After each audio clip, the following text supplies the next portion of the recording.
Salut, c'est Ren. Cette vidéo est une petite compile des vidéos que j'ai postées sur TikTok ou sur Insta, mais c'est les mêmes, n'allez pas sur l'une ou l'autre application, choisissez, et puis voilà.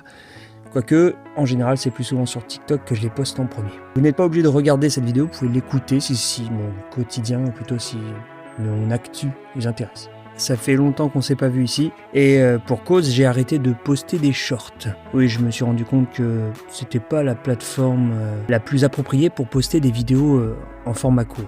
Oui, je pense que je ferai ça le jour où j'aurai des grandes vidéos ici et que je les découperai. En attendant, si je veux poster des formats courts, je les poste ailleurs, sur TikTok principalement, et puis par la suite sur Insta, si j'ai le temps, comme en ce moment, je suis en train de rattraper un peu le retard sur Insta. Je n'ai pas beaucoup été actif cette année 2023 en termes de vidéos, un petit peu oui en short sur YouTube, mais bon, derrière, voilà, j'ai pas eu de grands projets vidéo. Mais ça devrait changer car je vais avoir du contenu un peu plus souvent, normalement, en 2024. Un peu plus de contenu à proposer parce que enfin j'ai la fibre chez moi et que du coup, j'aurai des vidéos enregistrées que je pourrai poster. Pour l'instant, je n'ai fait que 2 lives. J'ai testé un live avec donc un live qui retransmettait directement mon écran d'ordinateur. Mais je n'ai pas encore de micro-casque, c'est le matériel que j'ai pas trop adapté. Et j'ai aussi fait un deuxième live, cette fois-ci filmé avec mon téléphone. Dans tous les cas, c'était des lives Twitch. Et par la suite, peut-être que je ferai des lives sur TikTok. Mais bon, il faudra que je vois le jour où j'y serai. Ou alors je ferai un multi-live, quoi. Voilà, je passerai par un truc qui permet de multi-streamer, on va dire. Dans tous les cas, on verra. En tout cas, en 2024, il devrait y avoir un peu plus de live puisqu'il n'y en a jamais eu avant. Ou alors je ferai comme j'ai fait, comme je suis en train de faire avec cette vidéo et comme j'ai fait par le passé, c'est-à-dire mettre les vidéos en accéléré et en parlant par-dessus. Et voilà, c'est des petites vidéos que je fais quand j'ai le temps. Des fois, ça peut être au boulot, à la pause du midi. Donc c'est des vidéos, des petits dessins que je fais en 10 minutes. Et puis voilà, c'était histoire de reprendre la main parce que, comme j'en parle depuis des mois, depuis 2023, effectivement, il va y avoir un chapitre hors série centré sur Astrée. Et c'est vraiment le projet sur lequel je suis en ce moment. Par contre, j'ai mis un petit coup de frein parce que voilà, je suis malade depuis 2-3 semaines et bon, c'était important que je me repose et que je me couche plus tôt et que j'arrête de forcer. Donc voilà, je promets rien pour 2024. En revanche, quand je dis que je promets rien, ça veut pas dire qu'il y aura rien. Bon, là, je suis en train de travailler sur le chapitre, le one-shot sur Astrée. Je peux pas vous dire, je sais quand est-ce qu'il sortira, auxquels environs, mais je peux pas vous communiquer là-dessus. En tout cas, je dirais à la moitié de la production du chapitre. Et plus je prends de temps, bizarrement comme à chaque fois, plus je prends de temps, plus le projet mûrit dans ma tête. C'est-à-dire qu'il y a des choses qui ont déjà été faites, mais malgré tout, derrière, ça va changer d'orientation un petit peu. Et en ce qui concerne Border End directement, cette année, c'est l'année où je rebosse, je travaille sur le tome 1. Je travaille à qu'est-ce qui est améliorable.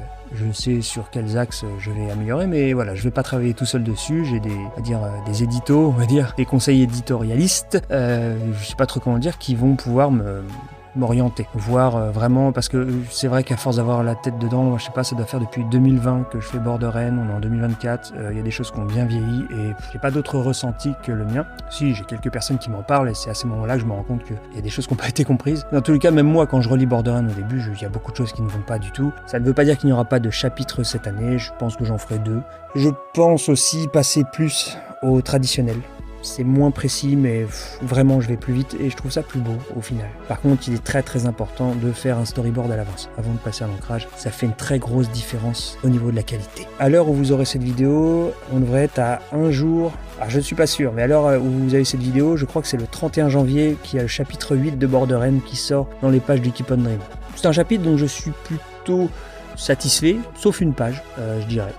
Vous verrez quand vous lirez le chapitre, et la fin qui peut être un peu plus belle. J'ai un peu couru comme d'habitude, je m'y suis pris un peu à la dernière minute. Je me demande combien j'ai fait de chapitres en 2023, j'ai dû en faire que 2, le chapitre 7 et le chapitre 8. Et ça a été une année plutôt différente en termes de logiciel encore, parce que 2022, j'ai passé l'année à essayer de me servir d'un logiciel pour finalement me rendre compte que c'était bien sympa, mais voilà, j'ai dû me mettre à niveau et acheter le logiciel. Bon, ça coûtait 40 balles, c'était pas non plus la fin du monde. J'ai acheté Clip Studio Paint. Oui, il y a beaucoup plus. Enfin, pour moi, ça m'a pas trop changé non plus parce que c'est une sorte de manga studio, vraiment. Je bossais il y a longtemps sur manga studio en termes de trame et compagnie. C'est un peu le même système. C'est d'ailleurs les mêmes trames, j'ai l'impression, quasiment. Mais ce qui est très bien, c'est le store de Clip Studio qui permet de télécharger des tonnes de trames ou d'assets ou de plumes, de brush. Bon, des gens les vendent avec des systèmes de points et tout, mais peu importe, il y a des gens qui mettent ça gratuitement. gratuitement et il y a moyen de trouver du matos. Mais là, donc, le chapitre d'Astrée sera au traditionnel. J'ai fait d'ailleurs mes 2 vidéos live Twitch, comme je disais tout à l'heure. La première, c'était une vidéo où je faisais...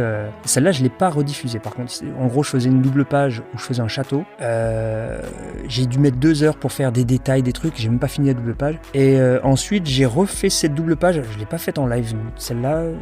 Ouais, non, celle-là, je ne l'ai pas faite en live, mais dans tous les cas, j'ai pu comparer le temps que je mettais et j'ai fait quasiment la même double page. Elle est moins détaillée, mais le rendu est meilleur, je trouve, et j'ai fini la page en moins de 2 heures. Donc, chapitre Astrée sera au tradi, et je pense que par la suite, ce sera au tradi si je me débrouille pas trop mal, tant que le storyboard est fait. En tout cas, il faut vraiment que je m'améliore sur bien des points. Comme d'habitude, on n'arrête jamais de s'améliorer. Et donc 2024, c'est bon, je maîtrise Clip Studio sur bien des aspects. Je connais pas tous les aspects, toutes les techniques, tous les hacks, tous les raccourcis, mais dans tous les cas, j'en sais assez pour tramer. Je sais enfin mettre du blanc autour de mes textes. Enfin voilà, je commence à comprendre 2-3 petits trucs qui font plutôt professionnels, qui font un peu meilleur effet. Bon, je vais pas m'éterniser encore plus. Pour finir, j'espère poster un peu plus sur YouTube. Certes, je serai un peu plus sur Twitch, et à l'avenir, je serai sur Twitch, donc sur ma chaîne Ren _mangaka amateur. Et donc, ce que je voulais dire, c'est que je serai peut-être, j'essaierai de poster un peu plus sur YouTube, parce que cette année, ça va faire 10 ans. Et oui, ça va faire 10 ans que je suis sur YouTube.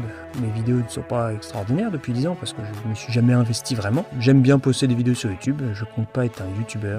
Et voilà, c'est juste si ça intéresse des gens de savoir comment je bosse. Mais bon, depuis le temps, je répète tellement souvent mes techniques ou comment je bosse que bon, j'ai l'impression de rabâcher les mêmes choses à chaque vidéo. Bref, 2024, mystère, que se passera-t-il? On ne sait pas. En tout cas, j'espère retaffer entièrement mon tome 1 en 2024 pour une petite édition tranquille en 2025, oui, parce que ça y est, le Keep on Dream est une maison d'édition, ce n'est plus une association, c'est officiel. Enfin, c'est officiel dans quelques jours, mais chut, de toute façon, il n'y a pas beaucoup de monde qui va voir cette vidéo. Voilà, une vraie maison d'édition, comme je disais il n'y a pas longtemps, et je disais, c'est marrant, parce que à aucun moment, je me suis dit, je vais faire un manga et je vais chercher des maisons d'édition et je vais peut-être un jour devenir mangaka. Et non, mangaka amateur, c'est tout. Pourquoi? Parce que je voulais juste dessiner des pages et voilà, ça me paraissait loin. Ce rêve, entre guillemets, même pas un rêve.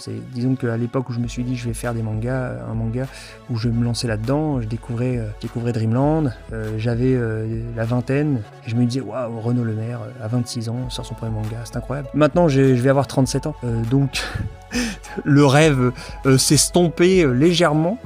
Quand je me suis mis à dessiner Borderend, je devais avoir 32 ans, 32.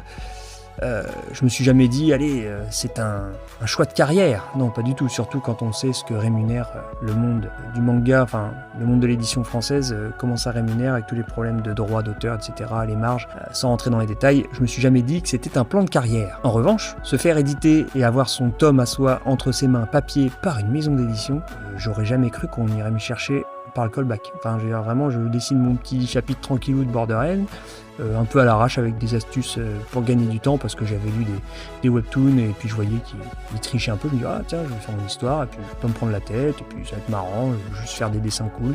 Et puis on me dit, ah tiens, tu veux pas dessiner pour nous? Oui, je refais une petite rétrospective de mon histoire dans le Keep on Dream. Puis je dis, bah pourquoi pas? Et puis voilà, et puis je suis encore chez eux et malgré mes failles, en ce qui me concerne, quand je vois les pointures qui est à côté de moi. Mais bon, voilà, j'essaie de... Enfin, je sais que j'ai une marge de progression et puis voilà, j'aurais jamais cru qu'un jour je serais, même si je ne suis pas encore édité, juste d'être dans une maison d'édition. Pareil, quand je vois les auteurs français professionnels et qui sont dans des maisons d'édition, je me dis, ouais, je suis dans une maison d'édition. Actuellement, j'ai réussi grâce à 2 salons à côtoyer en plus en vrai des auteurs français connus. Ça me fait bizarre de mettre un pied là-dedans et d'aller un peu dans les coulisses et de parler à des gens Enfin, c'est vraiment bizarre. Je sais pas, la vie est très étrange, je trouve. On fait sa vie tranquillement et puis petit à petit, c'est comme si quelqu'un m'attrapait et m'emmenait vers là où c'était cool. Je sais pas comment dire, c'est très étrange. Je suis pas du genre, à une époque, je croyais à des choses mystiques et tout, mais s'il y a un plan, pour moi... je me laisse porter, quoi. Bon, après, non, j'ai quand même compris. Je vous le dis, pour les jeunes, Dans la vie, saisissez toutes les occasions et soyez bienveillants. Pour ça, quand on m'a dit tiens, tu veux dessiner pour nous, moi je me suis dit je sais pas trop ce que je fais avec Borderen là. J'ai dit oui, alors que je savais pas du tout où j'allais. j'avais 4 chapitres en tête. Une fois les 4 chapitres terminés, j'étais en mode wow, je vais où maintenant? J'en suis au chapitre 8, c'est pour dire. Tout est possible. Bon bref, je vais arrêter de m'étaler encore une fois devant ce micro. Merci d'avoir écouté cette petite vidéo, d'avoir regardé ou pas ces petits dessins en accéléré qui sont de qualité, des fois cool, des fois moins cool, parce que bon, hein, quand on dessine en 10 minutes, on enchaîne, et puis on se fait plaisir, c'est pour le ressenti, l'encre qui coule dans le papier. Soyez heureux, soyez bienveillants, faites des jolis dessins, aimez vos dessins, voilà. Ça serait peut-être un nouveau gimmick ça, soyez bienveillants et aimez vos dessins. Salut!